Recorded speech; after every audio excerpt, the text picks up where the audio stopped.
NCP কোনো চাঁদাবাজের দল নয়, এনসিপি কোনো টেন্ডারবাজের দল নয়। এনসিপি উঠে এসেছে সংকট থেকে, সমস্যা সমাধান করে এনসিপি উঠে এসেছে, ফেসিবাদের কবর রচনা করে এনসিপি উঠে এসেছে, আওয়ামী লীগের চ্যাপ্টার ক্লোজ করে এনসিপি উঠে এসেছে।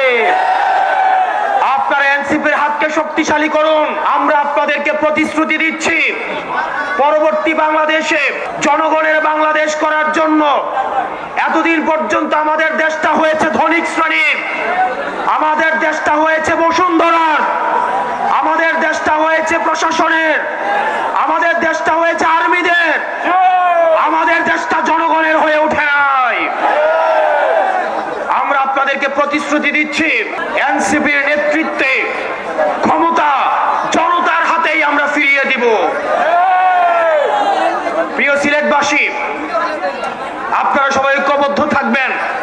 আমাদের সংকট শেষ হয়ে এখনো যায়নি, আমাদের সামনে লড়াই রয়েছে।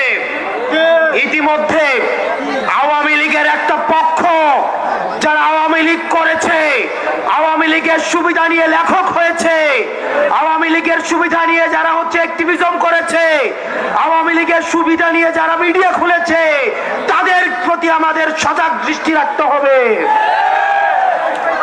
আওয়ামী লীগ আবার বিভিন্ন রূপে বিভিন্ন ভাবে আমাদের সমাজে তারা আর ফিরতে পারবে না, কিন্তু বিশৃঙ্খলা করার চেষ্টা করবে।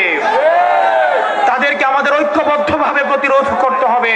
সিলেট থেকে যারা এনসিপির প্রতিনিধিত্ব করছে, অর্পিতা আপা, আমাদের এহতেশাম ভাই, জোনায়েদ ভাই, আপনারা তাদের হাতকে শক্তিশালী করেন।